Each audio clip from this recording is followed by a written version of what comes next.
Bom dia, gente! Como vocês estão?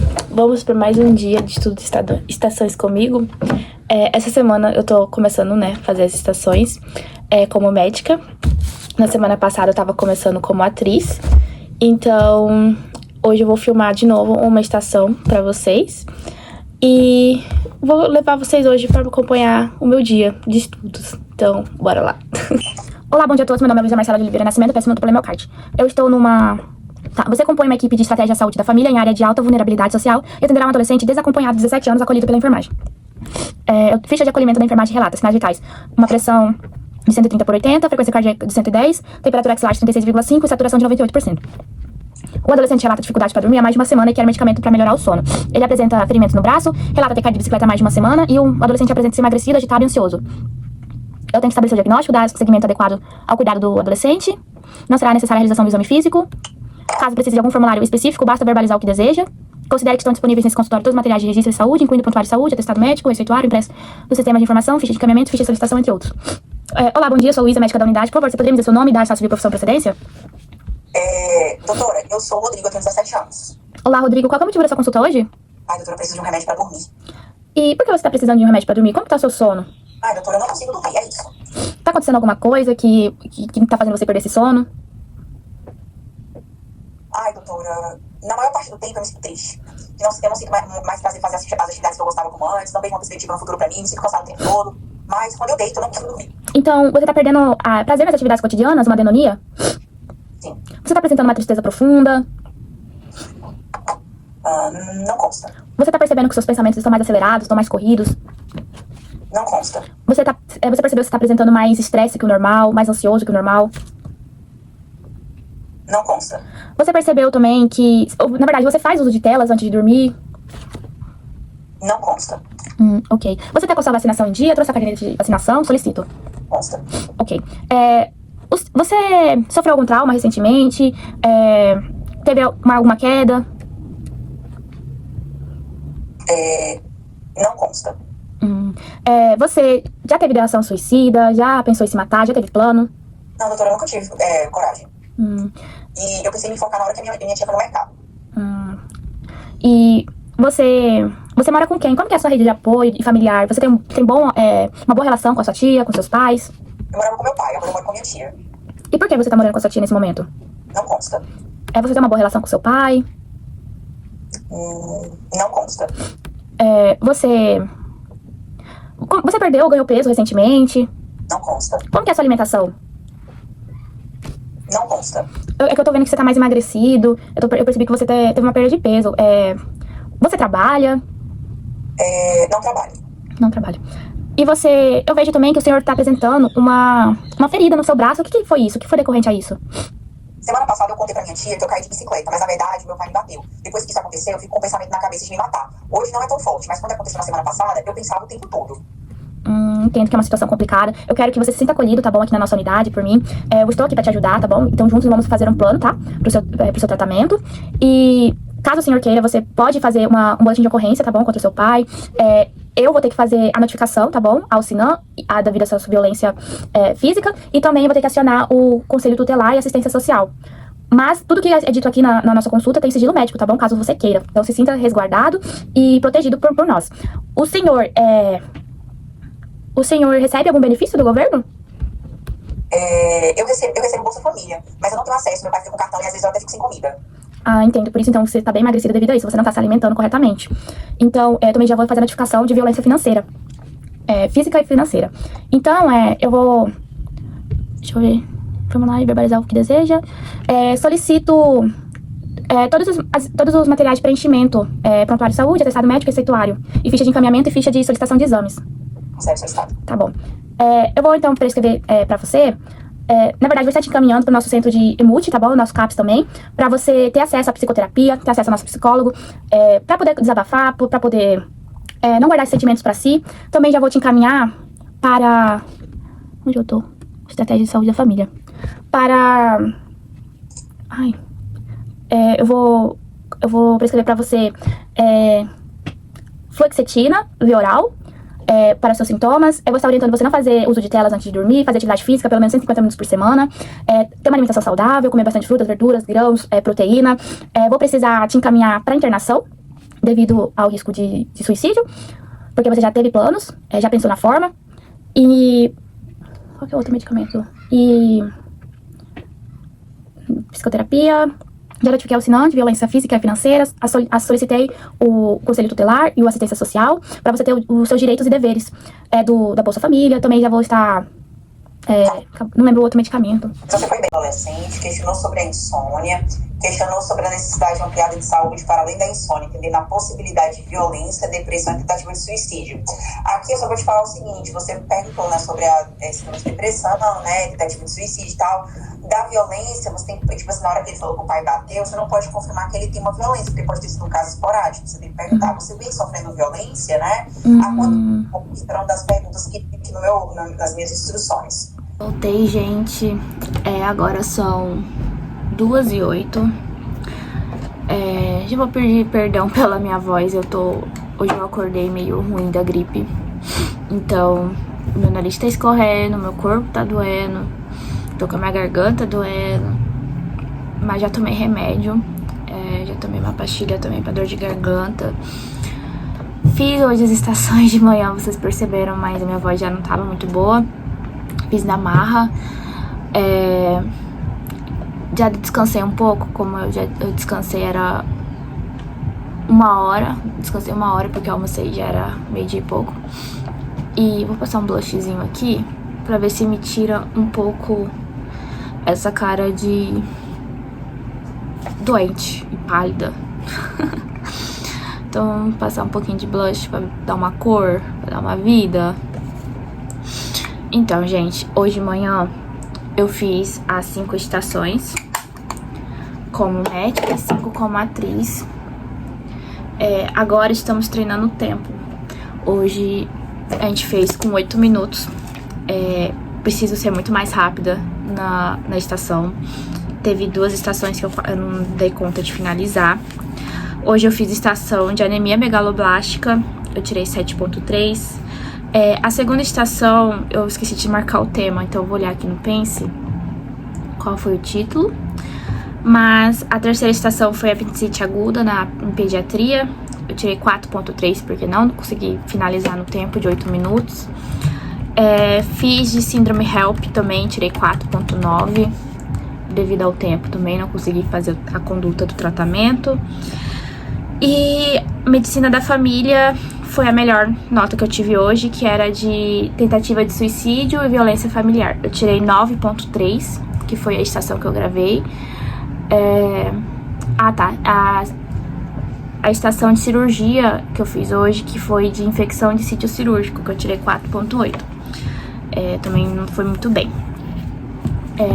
Isso que eu já tinha feito essas estações anteriormente, a minha nota tinha sido melhor. Porém, eu tava fazendo as estações com 10 minutos. Então, 10 minutos eu conseguia fazer tudo, né? Só que a gente tá treinando a fazer com 8 minutos, porque não é somente conta o tempo lá no dia quando você senta. Não, apitou, a gente entra na porta, se apresenta o crachá com o QR Code, né? Senta, ou se não fica em pé, se não tiver lugar pra sentar, né? Porque geralmente as estações, quando a gente fica em pé, são estações que tem manobras. Então, a gente sempre tem que treinar isso e sempre deixar pelo menos 2 minutos ali, os 2 minutos finais, pra tirar dúvidas do paciente, porque essas dúvidas geralmente pontuam que estão no PEP. E é isso, então é isso que eu tô treinando, com 8 minutos fazer tudo, pra pegar o ritmo, né? Pegar o ritmo mais rápido e também forçar meu raciocínio clínico a ser mais rápido. Então, hoje eu senti o baque, né? Que eu não consegui finalizar as condutas, não consegui prescrever tratamento, perguntar dúvidas, porque não deu tempo. Então, por isso que as minhas notas foram bem baixas hoje, apesar de eu já ter feito elas antes e a minha nota não ter sido tão ruim. Mas é isso, a gente tá aí pra treinar, né? O momento de treinar é agora. Então, agora à tarde eu vou corrigir essas estações.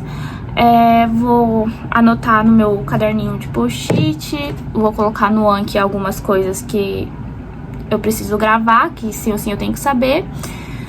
E vai ser basicamente isso, então vamos lá, né? Antes de eu começar a revisar aqui as estações que eu fiz hoje, vou comentar pra vocês, com vocês no caso, como que é a segunda fase do Revalida. Tanto que no último vídeo, no finalzinho, eu falei que eu esqueci de comentar como que é a fase, como é essa segunda fase, né? Que o estudo é completamente diferente da primeira fase. A segunda fase é a fase prática. Então, a gente faz uma simulação, né, de um atendimento. E são 2 dias de prova. Cada dia possui 5 portas, que a gente fala, que são de cada grande área. Então, porta 1 e porta 6 são áreas de clínica médica. Porta 2 e porta 7 são a área de cirurgia. A porta 3 e a porta 8 é pediatria. A porta 4 e a porta 9 é ginecologia e obstetrícia. E a porta 5 e a porta 10 são MFC. Então, são 2 dias de provas. Cada dia a gente vai passar por cada porta dessa, né? 5 portas num dia, 5 portas no segundo dia. E nós temos 10 minutos para realizar o atendimento, realizar a estação, que chamamos. E nessa estação vai ter as tarefas, né? eu não tenho nenhuma tarefa aqui para mostrar para vocês. Isso aqui eu tenho é o PEP. É o PEP, que é onde a gente corrige, né? Que a gente perguntou, o padrão esperado de resposta, né? Então é por aqui que a gente vai fazendo a pontuação, que eles pontuam, né? Tudo que a gente pergunta, tudo que fala, a pontuação vem daqui. Mas quando a gente recebe a folha, o impresso inicial, ele tem as tarefas que a gente tem que fazer. Então, ele vai falar assim, realize a anamnese direcionada à queixa do paciente, ou solicite exame físico direcionado ao paciente, solicite exames laboratoriais, caso julgue necessário,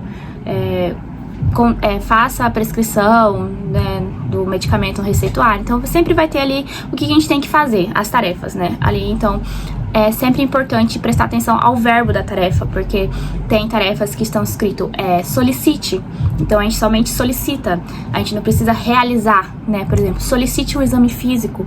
Então, eu vou solicitar. Então, eu vou falar, olha, solicito sinais vitais gerais, solicito exame físico geral, e caso pergunte, né, fala assim, direcionado à queixa. Então, se for uma queixa abdominal, eu vou solicitar um exame físico geral, cefalocaudal, com foco no exame físico abdominal.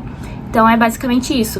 E quando estiver realize, aí sim você vai ter que realizar lá na hora. Você vai tocar no manequim que tiver, vai ter que realizar as manobras, por exemplo, abdominais.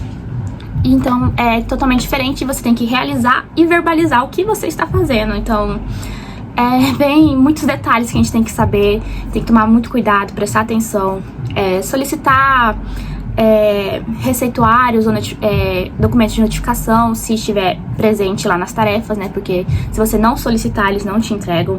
Então, tem muitos detalhes que a gente tem que tomar cuidado, que se não prestar atenção, a gente acaba passando e perde ponto, porque sempre vai estar no PEP. Tudo que está ali na tarefa vai estar... É uma direção do que você tem que fazer, que vai estar pontuando no PEP. Então, é muito importante a gente prestar atenção nas tarefas. E conforme a gente vai passando pelas portas, né? Então, entrei na porta de clínica médica, apitou, entrei na sala, já começa a contar o tempo, os 10 minutos. A gente tem um crachá, que tem um QR Code, que a gente tem que apresentar para a câmera. E depois começa a estação. E quando deu os 10 minutos, toca o sinal para todos, e todos ao mesmo tempo saem da sua respectiva sala e troca de sala. Então, é bem rápido. Todo mundo que já fez a prova que me falou que é a prova mais cara e muito rápida, porque a gente paga 4.000 e pouco na segunda fase. E geralmente você vai gastar ali uns 50 minutos, né, de prova, ou menos. Ou, na verdade, é só 50 minutos de prova, porque 10 minutos cada porta, então é bem rápido. Ainda mais quando a gente tá nervoso, o tempo passa muito mais rápido.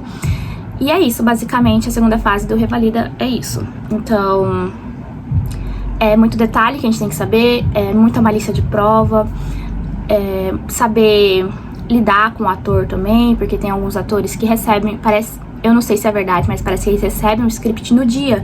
Então, um pouco antes de começar a prova prática, eles decoram esse script e vão fazendo as estações, né? Então, às vezes, quem começa primeiro, né, a fazer as estações primeiro, geralmente o ator ele não tá tão familiarizado com o script, não tá tão decorado assim na cabeça dele. Conforme vai passando o dia, ele vai ficando falando aquilo lá, repetindo, então no final do dia ele já vai estar sabendo aquilo de cor, mas no começo eles ainda estão pegando. E isso não que prejudique, porque eu acho que não prejudica. Na verdade, o que pontua é o que você fala, né? Não o que o ator fala. Então, com base na descrição do caso, a gente meio que já sabe o que vai ser o diagnóstico, então a gente tem que saber pontuar. Porque você saber o diagnóstico é importante, mas não é o que vai fazer você passar na prova. Você tem que saber pontuar, você tem que saber fazer as perguntas certas para a queixa certa, para a queixa direcionada, solicitar os exames específicos, exames laboratoriais específicos, exames de imagem específicos, não ficar pedindo tudo de uma vez, porque se você pedir tudo, geralmente não vai ter lá para pontuar, vai estar pontuando os específicos. Ainda mais agora que a edição de 2025.2 foi muito específico. Por exemplo, a estação de colecistite aguda tava falando que você tinha que verbalizar para o paciente fazer uma colecistectomia videolaparoscópica em até 48 a 72 horas. Se você não falasse 48 a 72 horas, você não pontuava. Então, assim, tá sendo muito mais específico nesse momento. Então, é isso que a gente tem que estar treinando, essa parte de especificidade do INEP. Antes que eu me esqueça, outra coisa que eu quero falar com vocês é sobre os esqueletos, né? E quando eu comecei a estudar pra segunda fase, todo mundo fala, você tem que decorar o esqueleto, eu ficava, que diacho é esqueleto? E o esqueleto é uma ordem que você tem que seguir em cada porta, né? Em cada estação, que você tem que perguntar, das coisas que você tem que perguntar. Então, a gente pergunta, né, por exemplo, em clínica médica, faz a lista da dor, se tiver dor. Pergunta se tem náusea, vômito, calafrio, sudorese, febre, distensão abdominal, queixas urinárias, sintomas associados, se bebe, fuma, usa drogas ilícitas, se fez alguma cirurgia, se foi internado previamente, tem alergia a algum medicamento. Então, essas são as perguntas que sim ou sim você vai fazer em todas as estações de clínica médica. Só que o problema do esqueleto, que você tem que ir modificando ele conforme o seu raciocínio clínico. Não é que você vai decorar o esqueleto e vai aplicar em todas as estações que você vai bem. Não, gente, você tem que saber direcionar. E eu tô aprendendo isso agora, tá? Porque eu tô sentindo... A minha dificuldade nesse momento é que eu tô tendo que mudar esse meu jeito de esqueleto. Como que eu falo? Saber modificar ele para cada estação e para cada queixa. Então, às vezes a gente quer fazer todo o esqueleto de clínica médica em GO e você não pergunta antecedentes obstétricos, antecedentes ginecológicos. Então, o esqueleto ele é bom pra você usar ele quando você não sabe pra onde ir na estação. Então, aí sim você vai perguntar, tipo, eu não sei que estação é essa, eu não sei pra onde ir, então vou pelo esqueleto. Então, olha, você fez alguma viagem recentemente? Você já fez alguma cirurgia? Teve alguma internação prévia? Tem alergia a algum medicamento? Você bebe, fuma, usa drogas ilícitas? Você faz atividade física? Como que é a sua alimentação? Você tem um sono reparador? Então, aí sim você utiliza o seu esqueleto, porque não faz sentido eu estar na estação de cirurgia e eu estar perguntando pro paciente se ele viajou recentemente, se ele... Não sei, se ele teve... não sei, agora me deu branco. Mas assim, a gente tem que saber modificar o esqueleto para cada estação e para cada queixa. Então, a gente às vezes fica querendo decorar o esqueleto, achando que isso que vai ser a sua salvação para passar no Revalida, na segunda fase, não é. A gente tem que ter um raciocínio clínico muito bom, muito direcionado, pra gente não perder tanto tempo e acabar perdendo pontos bestas, porque a gente acaba esquecendo de detalhes, assim, muito bestas que a gente deixando passar. Por exemplo, em estação de pediatria, eu fiz uma estação de puericultura, se eu não me engano, era puericultura, antropometria. E eu tinha que pesar, né, o RN, e nessa estação, se eu não verbalizasse que eu iria pegar a balança e colocar um lençol descartável, eu não ganhava ponto, eu perdia ponto. Então, assim, são detalhes mínimos que a gente tem que saber. E falar, olha, vou colocar a criança sem fralda, vou colocar um lençol descartável, vou colocar a criança centralizada na balança, sem fraldas, e vou registrar o peso dele na caderneta da criança. Então, assim, se você não falar isso, os detalhezinhos, você não pontua. Então é isso que às vezes eu acabo perdendo pontos, porque são detalhes que eu deixo passar. Mas é isso, né? Vamos agora estudar. Já expliquei pra vocês como que funciona. E vamos começar nossos estudos. Agora já são 2h30. Então bora corrigir o que a gente errou.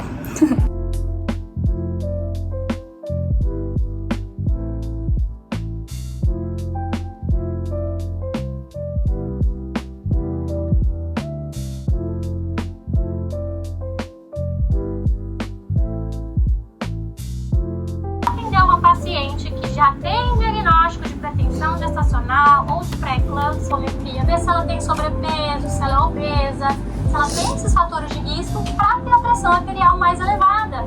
Terminei de corrigir as estações que eu fiz hoje. Aproveitei também para revisar.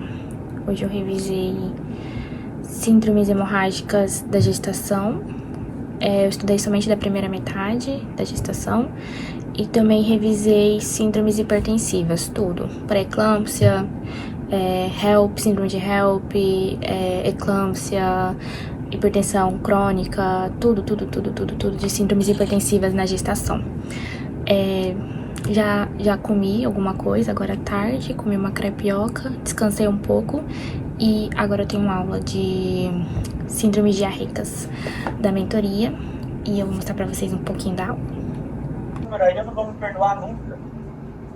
Jamais eu falaria isso na Mega Sena. Já pensou em falar que tem 3, 4, 5, 6, até 12 evacuações líquidas ou amolecidas, né? No período de 24 horas, tá bom? Então vamos para o próximo passo. Galera, sobre etiologia. Eu trago para vocês, principalmente, isso daqui. Galera, pensa comigo. Isso é uma eu tô aproveitando a aula e já tô fazendo os cards no Anki, principalmente dos planos de desidratação, né? O tratamento deles. Já tô fazendo os cards tudo pra adiantar. Mas eu me sentindo um pouco febril e meu corpo tá querendo amolecer por causa da gripe. Então vou esperar a aula acabar, vou jantar e vou tomar um remédio já pra gripe e dormir, porque hoje eu não tô muito legal não, gente. Não tô. Voltei, gente. A aula acabou, era umas 10, quase 10 horas. Depois eu fui jantar, terminei agorinha, tomei já um banho, já com roupa pra dormir. Tomei remédio pra gripe pra ver se amanhã eu amanheço melhor. E esse foi o meu dia de estudos para o Revalida para a segunda fase. Eu espero que vocês tenham gostado. Comentem aqui no vídeo, compartilhe, me deem dicas de estudo.